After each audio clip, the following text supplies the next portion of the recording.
Hello everyone, मी रोहिणी। आजच्या व्हिडिओमध्ये मी तुम्हाला अशा काही चुका सांगणार आहे की त्या आपण करत असतो आणि त्या केल्यामुळे आपलं वय हे ऍक्च्युअल एज पेक्षा जास्त दिसतं, जे की कुणालाच वाटत नाही की आपलं वय हे ऍक्च्युअल वयापेक्षा जास्त दिसावं। तर आजच्या व्हिडिओमध्ये मी ज्या काही चुका शेअर करणार आहे त्या चुका जर तुम्ही अवॉइड केल्या तर नक्कीच तुमची पर्सनॅलिटी ही अट्रॅक्टिव्ह आणि युथफुल दिसण्यासाठी तुम्हाला मदत होणार आहे। चला तर मग वेळ वाया न घालविता आजचा व्हिडिओ हा स्टार्ट करूया। टिप नंबर 1, एखाद्याशी बोलताना आपण कमरेमध्ये वाकून बोलत असू किंवा पाठीमध्ये वाकून बोलत असू तर ते अजिबात चांगलं दिसत नाही। यामध्ये आपलं एज हे जास्त दिसतं। याचं कारण मी तुम्हाला सांगते। जसं जसं आपलं हे वय वाढत जातं तसे तसे आपले बोन हे वीक होत जातात आणि ते बोन्स आपले बेंड होत जातात आणि त्यामुळे आपण एजेड दिसायला लागतो आणि आपला लुक ही अट्रॅक्टिव्ह दिसत नाही आणि आपली पर्सनॅलिटी ही अट्रॅक्टिव्ह दिसत नाही। तर तुम्हाला अट्रॅक्टिव्ह आणि यंग दिसायचं असेल तर तुम्ही एखाद्याशी बोलताना तुमची पाठ ही स्ट्रेट ठेवा, वाकून अजिबात बोलू नका। अशा प्रकारे राईट पोस्चर मध्ये जर तुम्ही एखाद्याशी बोलाल तर तुमची पर्सनॅलिटी ही नक्कीच यंग दिसण्यासाठी मदत होईल। टिप नंबर 2, खूप जास्त मेकअप करणं। आता बरेच जणी काय करतात की ही चूक मोस्टली करतात, खूप जास्त मेकअप करतात।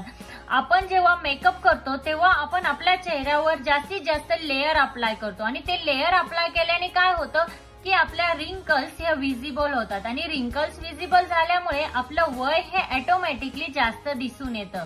त्यामुळे शक्यतो तुम्ही लाईट मेकअप करण्याचा ट्राय करा आणि नॅचरल मेकअप करण्याचा ट्राय करा। जेव्हा तुम्ही आय मेकअप हा डार्क करता किंवा स्मोकी आय करता तेव्हा तुम्ही काय करा की तुमची लिपस्टिक ही नूडच ठेवा, त्याने तुमचा लुक हा सुंदर दिसेल। आणि जेव्हा तुम्ही लिपस्टिक ही डार्क लावता तेव्हा काय करा की तुमचा आय मेकअप हा लाईट ठेवण्याचा प्रयत्न करा। आणि जर तुम्ही डेली बेसिसवर मेकअप करत असाल तर एखाद्या चांगल्या क्वालिटीची सीसी क्रीम किंवा बीबी क्रीम वापरा।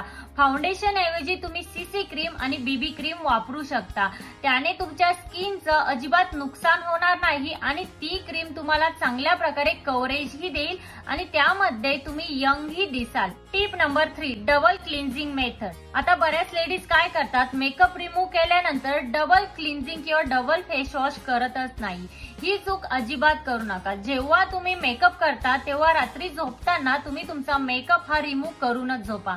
आता मेकअप रिमूव्ह करायला आपण काय करतो की मेकअप रिमूव्हर हे यूज करतो। मेकअप रिमूव्हरने जेव्हा आपण मेकअप रिमूव्ह करतो त्यानंतर तुम्हाला काय करायचं आहे की अजून एकदा डबल तुम्ही तुमची स्किन ही क्लिन्झिंगने क्लीन करायची आहे किंवा तुम्ही तुमचं रेग्युलर फेस वॉश असेल त्यानेही तुम्ही क्लीन करू शकता।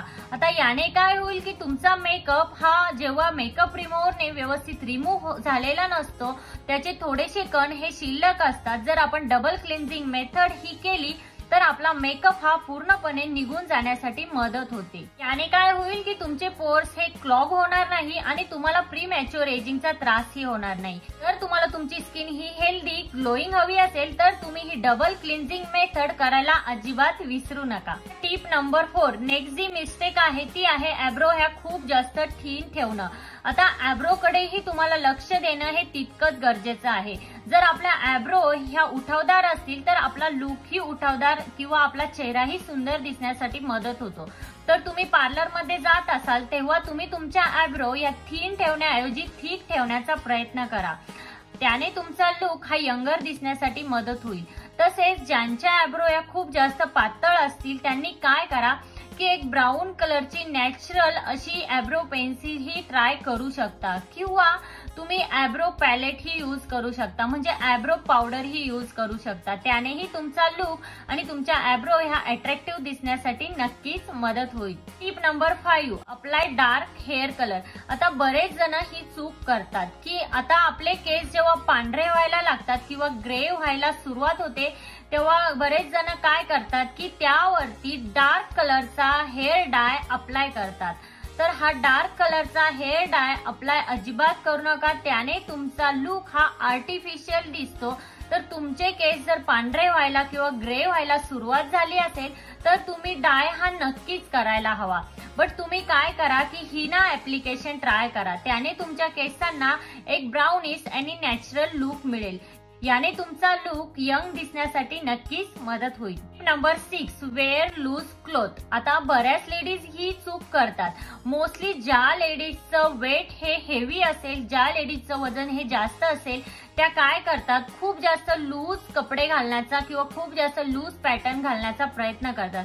लूज कपडे जेव्हा तुम्ही वेअर करतात तेव्हा तुमचा लुक हा चांगला दिसण्याऐवजी गबाळ्यासारखा दिसतो. त्यामुळे शक्यतो तुम्ही लूज कपडे हे अवॉइड करा. तुमचं वजन जरी जास्त असलं तरी आजकाल मार्केटमध्ये बरेच सारे पॅटर्न्स हे अवेलेबल झाले आहेत की त्यामुळे तुमचं वजन हे हाईड होण्यासाठी मदत होईल. जर तुमचं पोट हे जास्त असेल तर तुम्ही फ्लोअरवाली कुर्ती ही ट्राय करू शकता. त्यामुळे तुमचं पोट हे हाईड होण्यासाठी नक्कीच मदत होईल. आणि जर तुमचे आर्म्स हे हेवी असतील तर तुम्ही काय करा की पफ वाले कुर्ती ट्राय करा किंवा पफ स्लीव्हचं ब्लाउज हे तुम्ही ट्राय करू शकता. याने तुमचा लुक हा अट्रॅक्टिव्ह दिसण्यासाठी मदत होईल. त्यासोबतच तुमचं वजनही त्यामध्ये जास्त दिसून येणार नाही. त्यानंतर टिप नंबर 7, एकाच पॅटर्नचे कपडे घालणं. आता बऱ्याच लेडीज काय करतात की सतत एकाच पॅटर्नचे कपडे घालतात, म्हणजे की कुर्ती, लेगिन किंवा कुर्ती पॅटर्न असे सतत ते त्याच पॅटर्नचे कपडे घालतात. वर्षानुवर्षे त्याच पॅटर्नचे कपडे घालणं त्यामध्ये तुमचा लुक हा अजिबात चांगला दिसणार नाही. त्यामध्ये तुमचा लुक हा ओल्डर दिसेल. तुम्ही फॅशनेबलच कपडे घातले पाहिजे असे अजिबात नाही.